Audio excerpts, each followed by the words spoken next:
I would like to thank all of you for being here, attending the conference, and especially for having the opportunity to listen to our keynote speaker, Jessica Cundiff. Her talk today is Freedom to Pursue Your Career Aspirations and Dreams. Now, let me do a little reading here for the introduction. Ms. Cundiff is from the central Missouri town of Hermann, Missouri, right along the banks of the Missouri River. When I looked it up for the 2010 census, it was at the massive size of little over 2,000 people, which might have grown since you were there. As a young girl, she became fascinated with two things, basketball and rocks.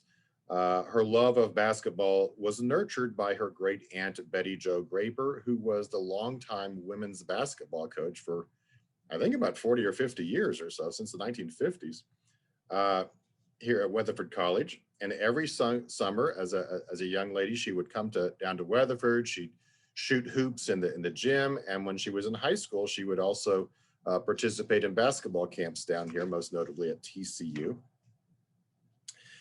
She was offered a scholarship to play basketball here at WC by Coach McKinley and played from 1993 to 1995 while attending the school as well, and she earned an associate's degree. From there, she pursued a degree in geology in what is today Missouri State University, formerly Southwestern Missouri State University in Springfield, Missouri, where she earned a bachelor's degree. She then successfully earned a Master's of Science in Geology at the University of Kansas, and later an MA or Master of Arts in Museum Studies from Harvard University. She began her work as a museum curator at the Natural History Museum and Biodiversity Research Center, that's a really easy one to say, at the University of Kansas, followed by curator at the Museum of Comparative Zoology within the Department of Vertebrate Paleontology at Harvard University, where she's now a curatorial associate, I believe. She is not only an alumni of WC, but now a distinguished alumni of WC. She is on numerous professional societies, most notably the Society for the Preservation of Natural History Collections, where she's done quite a bit of work in that academic society. She has published numerous academic articles and presentations, so many that I'm not going to list them because, as I said earlier, it would take 20 or 30 minutes to go through. We are privileged to have the opportunity to be able to listen to Ms. Cundiff. And with that being said, welcome, Ms. Cundiff. Thank you, Scott, for the introduction. So most of us at some point in our early life have an aspiration or dream to do something, be something, or have been asked, what do you want to do when you grow up? So whether we realize it or not, we have a certain amount of freedom to decide what we pursue and how we get there. A few of us figure it out early, while others can take a better part of their lifetime to figure it out. But as someone who did figure it out early and managed to achieve my career aspirations, I want to share my experience and what I learned along the way. So as Scott mentioned, I loved geology, loved rocks, loved basketball from a very early age. And those interests were fostered by my parents, by my aunt, and I had the opportunity to come to Weatherford College and play basketball and be a member of the Lady Coyote basketball team. And that was a step in achieving my dream of playing college basketball. That was always, from probably about high school or so, I knew I wanted to go on and play basketball in college. I knew that I wanted to major in geology, and, figuring out the best place to do that. I had originally planned to attend TCU. I had been accepted there, but I really wanted to play basketball. That was a dream, and Weatherford College gave me that opportunity to achieve that dream. And, I'm from a very small town, so coming to Weatherford was a very big step, for me, and also a very important step in my career path. So my time at Weatherford College really helped me figure out what my strengths were and what logical path I should follow from there. So yeah, I went on to get my degree in geology at Southwest Missouri State, or Missouri State now, and then on to the University of Kansas for my master's, and then came to Harvard. And at each, each step, there were important things to learn and people to help me out in those decisions. So, I'm not gonna focus much on my dream to play basketball. I really want to focus, we hear about that a lot, that athletes have achieved their dream to play a professional sport, but we really don't hear about the people with regular jobs or interesting jobs and how did they go about doing that job. And to go back to that, to the topic of freedom, we really do have a lot of freedom in choosing what we want to do. But the key thing is knowing how to go about it and what steps are involved. And I think it's important to know what others have done in their career paths. And that is my hope with this talk, is to share my path, what I have done, and hopefully that will be useful to others, especially current Weatherford College students, because I started in the same place where you are. And if I can do this, you can do whatever you set your mind to doing as well. So know that everyone's path will be slightly different depending on their career path, but some of the basic components will be the same no matter what career path you follow. So, in looking at my career path and the steps and figuring out how best to summarize this and share what was significant at each step, I'm going to talk about each of the college universities that I have attended, and then also my first job, and sort of what I learned, what was most important at each of those steps. So starting with Weatherford College, I came here to play basketball, and that was really my dream. And I knew that balancing academics and athletics would be a challenge, but I did it pretty easily in high school. I was a good basketball player, and I was also a good student.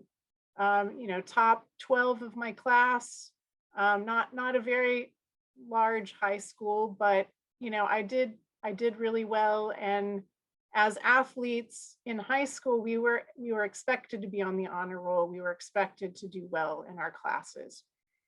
So I came to Weatherford, and I quickly realized that although I was a great basketball player in high school, I had a lot more competition in college, and I was not the best player on the team. And it made me realize that sometimes dreams don't necessarily work out the way you envision, and that's not a bad thing, because I achieved that dream of playing basketball, and it might not have worked out as well as I thought, but I really benefited from that experience because I was trying to balance athletics and academics, and that taught me a really important lesson, that I need to recognize my strengths and I need to work those to my advantage. And what Weatherford College taught me is that, it was really hard for me to balance both. And what I really needed to do to go on and achieve my next dream was to concentrate on academics. And so, and looking at the different classes I took, and I think this happens with everyone's college experience, is that you have some classes you love, you have some classes you hate, you have some classes that you're just really struggle to get through. And my experience, I was looking at, I knew I wanted to go on and major in geology. So what are the classes that I needed to take while I was at Weatherford College? And I was looking at the geology major for TCU and what are the classes that were required. And there was a fair amount of math and science, and then also getting English and history. So whatever I could take, at Weatherford College to then transfer. I believe now there are a couple of geology courses that can be taken. When I was there was no geology courses offered. So I was able to take chemistry, and then I got math out of the way. But one of the classes I really struggled with, I needed to take 2 semesters of calculus. And I was a pretty decent math student in high school, but calculus, I could not, my mind just didn't work that way. I just could not get it. And I worked so hard at that class because I knew it was a requirement I needed to complete. I didn't know if that was a class that would be ultimately important in my major, because at that point I had some ideas about what I sort of wanted to specialize in with geology. But I knew I had to figure out a way to get through that class. So the way I figured out is I just need to study as much as possible.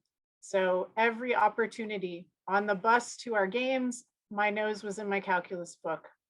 After the women's game, when we were watching the men, I would be sitting in the stands studying calculus. Same thing on the ride back to Weatherford. My nose was constantly in my calculus book, and my teammates gave me a bad time, but I knew that's what I had to do because I had to figure out a way to get through this class. And I did get through it. I got a C both semesters, and I was used to being an A and B student, but I got through that class. And what I learned is that I'm not good at calculus. Whatever I do with geology should not involve calculus. I'm not good at it. I don't enjoy it. So that was an important lesson to learn. The other thing is that there are classes that it was suggested that I take them. So I was looking, my second semester at Weatherford College, I was looking at the course list with Coach McKinley, and he suggested, you know, to fulfill this requirement, you should take public speaking. And I said, Coach, I'm a shy person. I don't like to get up in front of a group of people and speak. So is there something else I can take? And he said, no, you're taking public speaking. So he wouldn't let me out of it. And I thought, well, okay, I have to take this class. It fulfills a requirement. Well, I don't have high expectations, but let's see how it goes. And I went to class that first day, and each of us got to stand up in front of the class and introduce ourselves. And I got through it, and it was fine, and it wasn't so bad. And Nancy McVeigh, who was the professor for that class, really was encouraging. She provided just a really positive environment for us, for those of us that were a little hesitant, we're out of our comfort zone, to be able to do this. And I don't think I really realized till I was in grad school how important that class was, because then I had to present my research at a professional conference. And I knew I could do that. I knew that I could do that because I had this class at Weatherford College and I did well in it.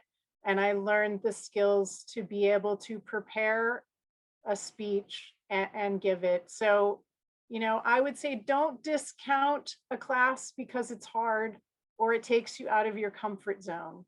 Getting through a hard class is an important process in figuring out what you're good at and what you're not good at. Stepping out of your comfort zone to do something that you didn't think you could do or that you didn't want to do, those instances present opportunities to do something you didn't think you could do. And also, I would say don't overlook important opportunities that are presented. So an opportunity that was presented to me when I was at Weatherford College, that, you know, I had worked really hard and my grades were good. So I got an invitation to join, and was inducted into Phi Theta Kappa. And I thought, well, okay, this is good. I was in honor societies in middle school and high school, so I should do this as well. But Carol Eppright, who was the faculty sponsor for Phi Theta Kappa, suggested that I take more of an active part in Phi Theta Kappa, and there were a couple officer positions that were open. And I should get more involved. And I thought, I already have a full plate. I don't know how I can balance basketball and classes and that too. But she pointed out that a lot of the more important events that we would be doing for Phi Theta Kappa would be in the spring after basketball season was over. And I had the opportunity to attend Phi Theta Kappa national conventions both years I was at Weatherford College, and that was a really great experience that I would have missed out on if I didn't take that opportunity. And so I'd never been to a conference before or a convention, so I didn't know what to expect, but that was an important thing because later on in grad school and even now, I attend at least one professional conference every year and often give talks, serve on committees. So that was an important learning experience that at the time I may not have thought of how important it was, but later on, I really do see the value in that. So don't overlook these important opportunities. They could open doors to really great things. So really at Weatherford College, I had figured out that I'm gonna focus on academics. And, I have to say the courses that I took at Weatherford College, I mean, I have taken courses at Harvard. I have sat in on, some of our faculty's courses. And, I would say that I would put any of the classes I took at Weatherford College up against any of those that I've taken along the way, that I got a really quality education. And that gave me the opportunity to then progress to the next step in my career path. So I was planning to transfer to TCU, but after 2 years in Texas, I decided maybe it might be time to be a little closer to home. So I applied to Missouri State University. They had a good geology program. I got accepted, and then I went to meet with one of the geology professors to sign up for classes. And he ended up becoming my advisor and one of my mentors. So I sat down with him and ended up going through my transcript, and he said, "Oh, this is great. You've already got your chemistry done. Oh, you've taken 2 semesters of calculus. That's good. Oh, you got a C in calculus." And I thought, oh, he's going to think I'm an idiot that I couldn't do any better than a C in calculus. But then it turned out, he said, "Oh, well, that's better than I did in that class." And if you're thinking of pursuing a specialty of paleontology, you won't need calculus. So I thought, this is so wonderful. He understands. He had the same struggles with this class. And, this is someone that I can learn from. And, the importance of having a mentor, he was probably the first person I met that was a geologist. I didn't have the opportunities to have the chance to meet the person that's doing the job that I wanted to do. So the importance of a mentor to share their experience and help you along your path to figure out what's the best fit for you. And so and absorbing as much knowledge as you can from that person while you have the opportunity to be around them. And again, I would say don't overlook important opportunities. So I had the opportunity, my advisor said there's a weekend field trip to go look at the local geology and the local fossils. So you might want to consider doing that. So I went and did that. I could have said, no, I want to go have fun and do other things with my weekend time, but I ended up going to do that. It was great. I learned a lot. And then he said, well, one of the other professors is next semester, he's leading a spring break field trip. You should sign up for that class. And he will be teaching the paleontology class. So it would be good to get to know him. And, you're going to have his class soon enough. And that field trip is going to Utah, and it will be going to his research site, and you'll have the chance to collect the fossil material that he's working on for his research. So this would be a really great experience and a means for you to learn more about the types of research in paleontology and participate in that. So that was a really great opportunity. I ended up doing 2 more of those field trip classes that have been very valuable, because I then know about the geology of all these different areas. And in my line of work now, that is an important thing. We have fossil material that comes from all over the world, and I can go to that expertise that I learned from those field trips to say, hey, I know something about this material. And so don't overlook those important opportunities, because even if it seems so small of an opportunity, it might be a really big thing. And although it may not benefit you right at that moment, later on down the road, there will be things you can draw from those experiences and those opportunities. And I would also say too, be open to other career paths or to adjustments in your career path as you're going along. So initially I thought I want to do paleontology. I was thinking about doing vertebrate paleontology. I think because, you know, everyone likes dinosaurs, and that's a really neat fossil to study. And maybe that was influenced by the fact that the movie Jurassic Park came out just as I was starting college. But, you know, my professor, in his research and things, he was doing invertebrate paleontology. And so I got to learn more about that.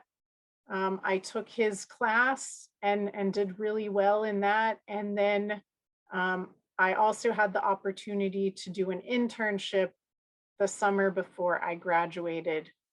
And I got to do an internship with the geoscientists in the parks program in Guadalupe Mountains National Park in West Texas. This is a huge fossil reef complex that the park preserves. And so that was my first opportunity to really apply everything I had learned in my classes, to apply what I had learned in my paleontology course, applied what I had learned on field trips. So that was really my chance to apply what I had learned. And, you know, I did pretty well at that. And I thought, okay, so now I know if I want to do invertebrate paleontology, I'm going to have to go on to grad school, do a master's and maybe a PhD. So I started talking to both of my professors and saying, where is a good place to do this? Where should I apply for grad school? And my paleontology professor suggested the University of Texas was a good option, and the University of Kansas. And I applied to a couple of other schools, but those were my top two schools. So I sent in applications, and after a few weeks, I got a letter back from the University of Texas, and they did not want me for grad school. So a bit disappointing, but, you know, I thought, well, I still have the University of Kansas, hopefully. And if I don't get in there, well, then it'll just be back to the drawing board. I'll figure it out. But I did get a letter from the University of Kansas, and they did accept me for grad school, and they did have a spot for me. One of the paleontology professors was taking students. So I ended up going to the University of Kansas, and I was told that grad school will be however much harder college would be than high school. Grad school is going to be even harder, and your first semester first year will probably be very difficult. So I thought, well, okay, we'll see. I mean, I have that experience of balancing athletics and academics, so maybe that will help me out. But it was harder than I expected, probably the worst semester of my academic career. My grades fell below what I needed to keep to remain a grad student. luckily, they give you the full academic year to prove yourself. So I had another semester to figure it out and improve my grades. My advisor, who again, it was another mentor, he didn't seem concerned at all. He said, you had a bad semester, just keep doing what you're doing. You have another semester to get your grades up. It'll be fine. Just keep doing what you're doing. So, the importance of the influence of a mentor to help keep you on track. And he's had numerous students before that. So he had a much better sense of how I was doing probably than I did. So, okay, if he has faith in me, I'm going to keep going. I'm going to figure this out. But I would also say that the influence of a critic. So I had another professor that really thought I wasn't grad school material. He made that very clear. I don't think I did horribly in his class that first semester, but had he been my advisor, then maybe my grad school years would have just ended right there. But I saw that as, okay, he doesn't think I belong here. My advisor does. He does think that I have potential. So you know what? I'm going to use that as fuel to keep pushing myself to figure it out and figure out what I really need to be doing. So the influence of a mentor, the influence of the critic, like those two can be very important. The influence of a critic can, even though it's perceived as negative, it can be a very positive thing to push you to keep going, to figure out what your career path should be. And again, to be around, my advisor, he was a paleontologist. He was the curator of Kansas museum collections. And so, to learn all I could from him. And, we started talking about what I was going to do for my research. And he said, well, I have this project that I've been wanting a student to do, but it's going to require spending lots of hours down in the basement in the museum collection, going through cabinets and drawers of fossils and collecting data. And, would you be interested in that? And I thought, well, it's a chance to see lots of different fossils, and it's something different that I haven't yet experienced. So sure, I'm interested. What do I need to do? So he introduced me to the collection manager, and she got me set up with access to the collection and what I needed to do. And, I think to that point, I didn't realize that there were people whose jobs were to take care of fossil collections or any other type of museum collection. So she became a mentor as well. And I asked her lots of questions. So how did you go about doing this for a career? And she said, well, I was a grad student here as well. And this is how I kind of ended up doing this just because they needed someone to do it. And then it's since developed into a career. And I was like, well, are there, like, how many people are there that do this kind of work? And she says, well, there are lots of different museums. In fact, one of the guys I went to grad school with, he's the collection manager for invertebrate paleontology at Yale. So I thought, well, maybe this is a viable career path, and I just need to continue learning more about what do I need to do that. So I learned from her. And, one thing I quickly realized is, like, never assume that people aren't paying attention to what you're doing. I would come into the museum, I think that summer pretty much every day and work for so many hours going through. And our collection manager saw that I showed up and I was doing what I was supposed to do. And when she had a position opening in the museum, she came to me and said, hey, I have a student assistant position. It's 10 hours a week. Would you be interested? And I don't think my first thought was like, oh, do I really have time to do this? I just thought this is an opportunity to gain more experience. So yes, I will figure out how to make this work with my classes and everything else I'm doing.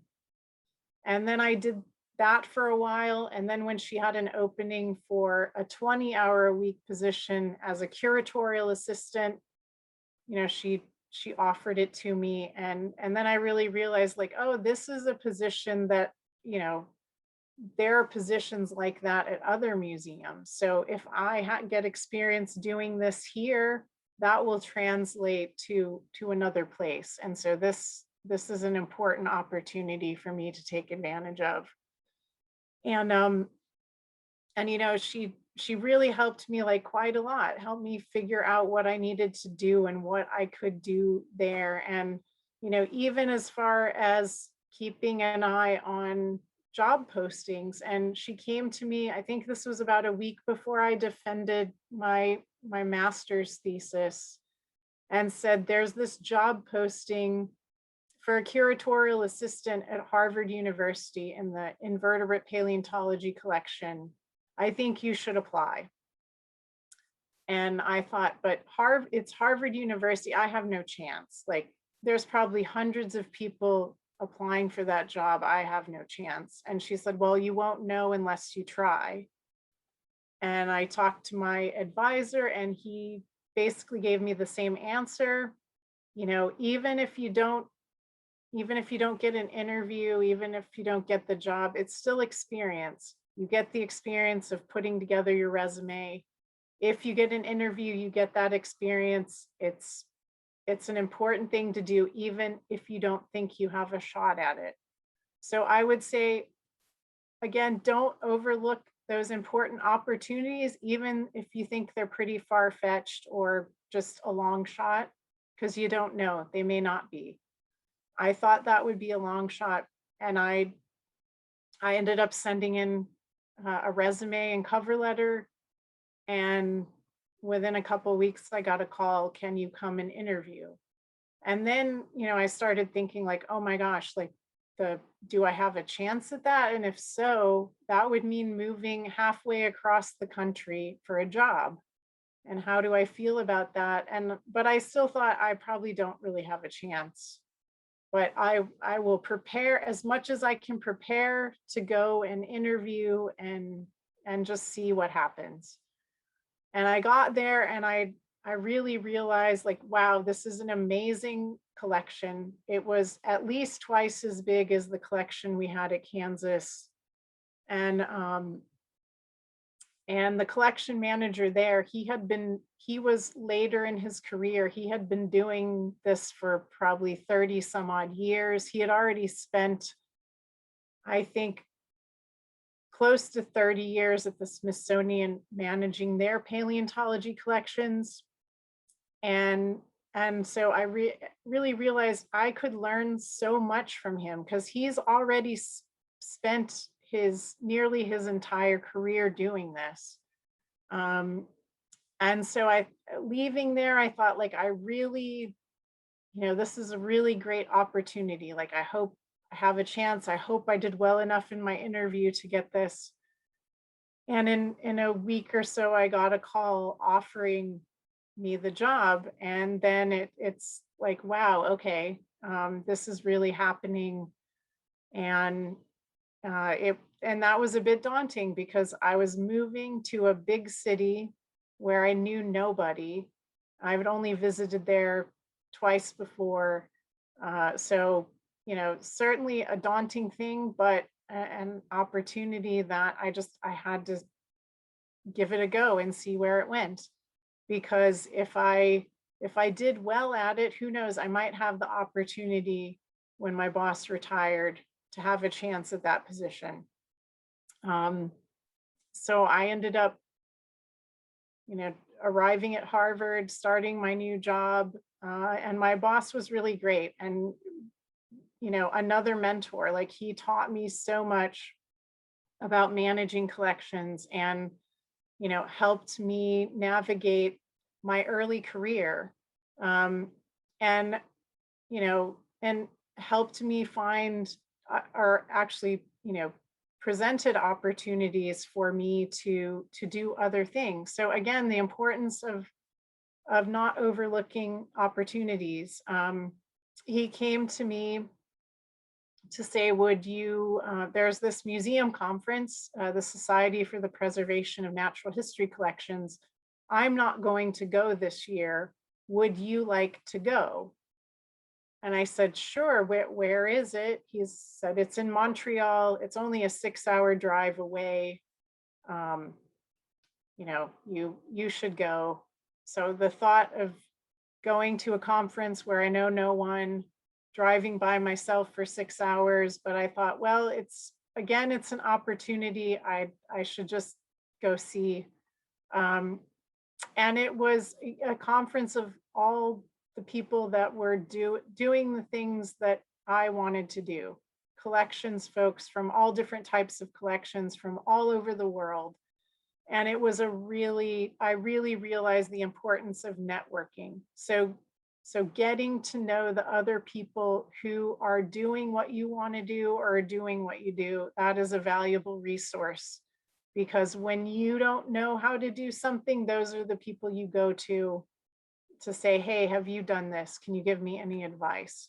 So that networking is such a valuable thing. And starting that as early as possible, even, I don't think I really realized the value of networking till I was in grad school, but starting as soon as possible, seeking out the people who do what you want to do and learn as much as you can. And then, I spent about 7 years as a curatorial assistant, and then my boss retired. And so I applied for his position and was lucky enough to get that job. But I quickly realized that although he had prepared me very well for most things with the job, I was not as well prepared to manage people. I was prepared to manage the collection, but not necessarily manage the people. I had to hire a replacement for my position. And so I quickly realized that was an area that I needed to work on. So working on your weaknesses, recognizing your weaknesses and working on those. So I ended up taking every opportunity I could to do management courses, management seminars, and reading leadership books to learn what was my management style, what would work. And so that is so important to continue, even though you have the job you want, to continue to work on those things that you're maybe not so good at. And to continue to grow in professional development with that. And I think finally, the thing that I've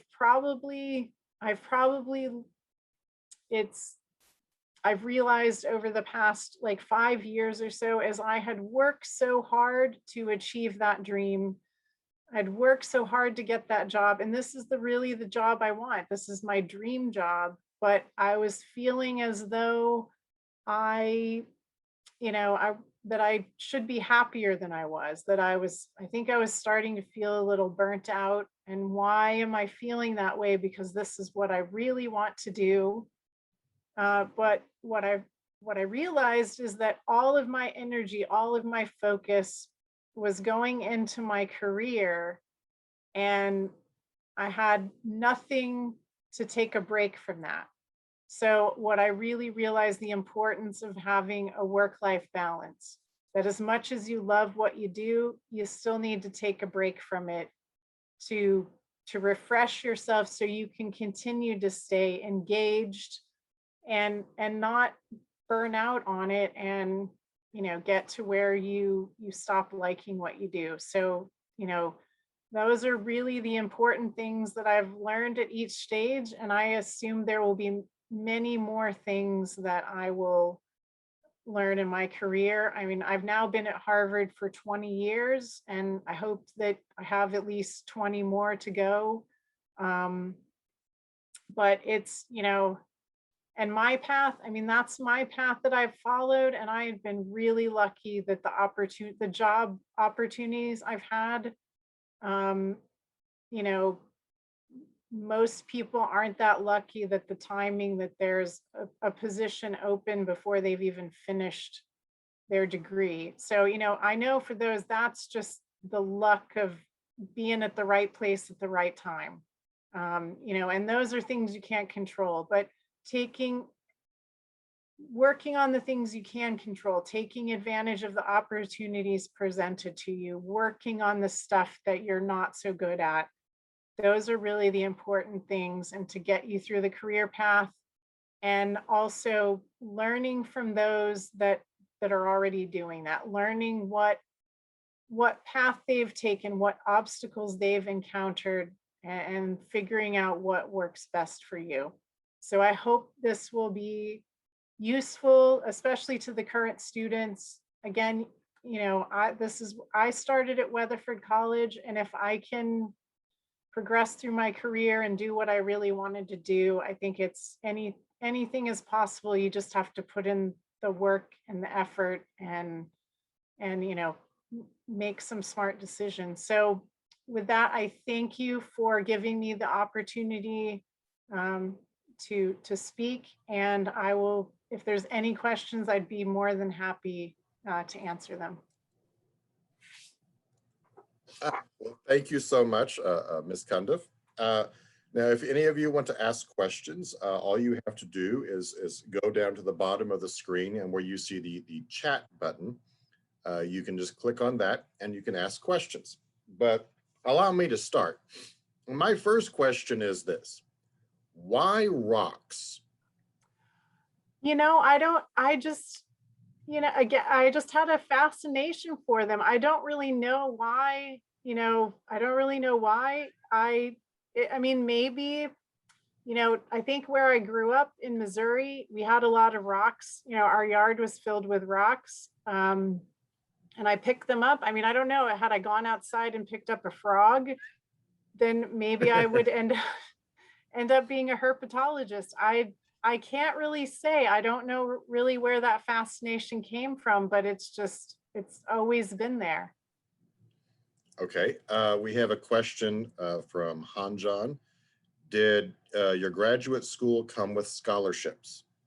So yes, I did get a scholarship. One of the geology program has various scholarships, and I had gotten one of the paleontology specific ones. But you know, also working in the museum, that really helped out. Like I don't think my scholarship covered everything. My parents helped me out with some of it. I mean, I was very lucky that they were able to do that. But you know, where I could along the way, you know, having the basketball scholarship at Weatherford College, and you know, where I could get scholarships. But yes, yeah, I did have a scholarship for grad school.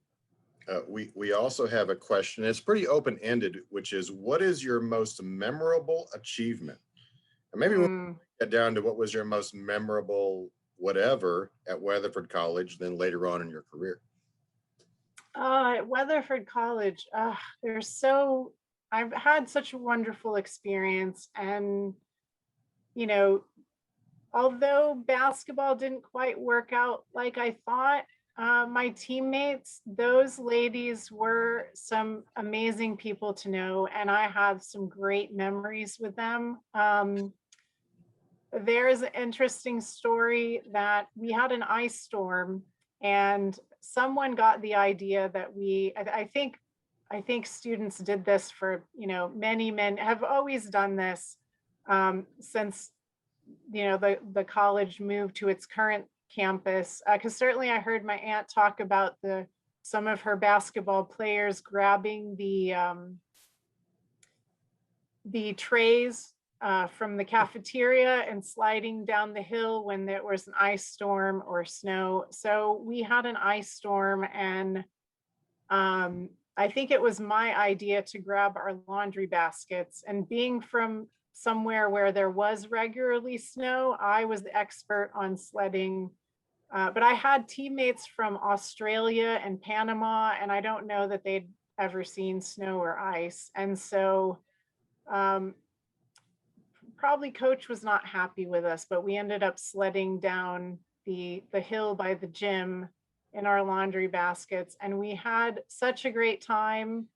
And, just memories like that. I mean, I think at having that opportunity, and certainly the teamwork aspect, being a part of a team, that is an important thing that I've carried on. So I don't know if I can narrow it down. I mean, my classes, there were so many professors that were just a great influence, and I enjoyed their classes. So I guess my most memorable experiences at Weatherford College were probably the things with my teammates. And in it, just I had teammates from all over the world. So getting to know people from different places. And, I've still stayed in touch. I actually went to Prague to visit the National Museum there. And one of my teammates lived in Prague. She was originally from Slovakia, and I had a chance to catch up with her after 15 years of not seeing her. So, those memories with my teammates, and yeah, it was just a great experience. Basketball, academics, like I couldn't have asked for anything better. It was just a really great experience. Great. Another question. Would you say you have always been a motivated person when trying to achieve your goals, or was there a moment that something changed for you and you realized to achieve your goals, you would have to be a motivated person? I think I've probably always been a motivated person.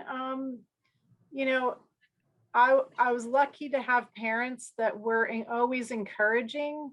But I recall times when I would complain about things. And, I think when I got the collection manager position at Harvard, and I said, managing people is really hard. And I was complaining about it. And my dad says to me, this is the job you wanted. So, and part of that, doing that job is managing people. So you need to figure it out. So, although they encouraged me when needed, they put me in my place and made me realize that, this is, even though things weren't going my way, I had to figure it out. So I think I was always pretty motivated, and, my parents helped with that, like kind of keeping me in check and showing me that like life is sometimes hard and you just need to figure it out. Okay. You kept on referring to obstacles, and it seemed to be you were making a reference that obstacles are in fact opportunities. So could you talk about a little bit more about how you see how obstacles are such an important part of growing and learning as an adult, and especially toward your careers? Well, because I've found so many times in my career where you're struggling and you're not, you think, I think my first semester of grad school, it's like, well, I thought this is what I wanted to do, but I'm really struggling. And should I just give up and do something else? Or is it really that this is steering me to what I really should be doing? So I think often, hitting an obstacle, hitting a rough patch in your career or your schooling, I saw that as a positive thing because it was showing me that I was not going in the right direction. But if I adjusted my direction just a bit, then, once I discovered the museum collections, grad school got a whole lot easier. And it really it seemed like that's what I needed to do. What I was thinking I needed to do was not the right thing. And then when I took this opportunity, things really got better, and I really had figured things out what I needed to do. So yes, I do think obstacles, although perceived as a negative thing, they can be a very positive thing to help you figure out what what you're best suited to do. One of the last things you talked about was luck, that you kind of were lucky. But I remember my old coach years and years ago, the many sayings he used to say was, you make your own luck. Would you talk about that? You know, I mean, I think I think there is some aspect of being in the right place at the right time, but you know, I think that might be a part of it, that you make your own luck. You work really hard, you position yourself to be, you know, to be in a good place. That I knew that, you know, I knew all along when I started at Harvard that my boss would eventually retire. So if I kept working towards something and making sure that I was in a good place, that my resume was in good shape for the moment when he retired, then that would, you know, it was up to me to be prepared when that opportunity arose. So yeah, maybe being prepared helps you make your own luck. Okay, and I have a question. How many times did you change your career path, or did you stick with it from the jump? You know, I think, you know, I knew from fourth grade, that was the first time we had any earth science in our science class. And we talked about geology, and that a geologist is a scientist that studies rocks. And I'm like, that's what I want to be. When I grow up, I want to be a geologist. So that never changed. It, you know, probably by high school, I decided that within geology, I want to do paleontology. And so no major changes. I think I just got more specific about what I wanted to do within that field, but not really any major changes. And I know that's not always the case. Some folks start off with one thing and make a drastic change in their career path. But for me, it was just those slight little changes, getting more specific about what I wanted to do. Okay, are there any other questions? Let's see. Thank you for sharing your successes and struggles. It's really inspiring to see your perseverance. With that being said, I would like to first of all thank the attendees, the audience, for being here and being able to take advantage of this opportunity to talk to someone and learn from her experiences. And also thank you, Ms. Cundiff, for being so gracious as to be part of this conference this year and letting us know a little bit about your life. And that is it. Thank you. For those of you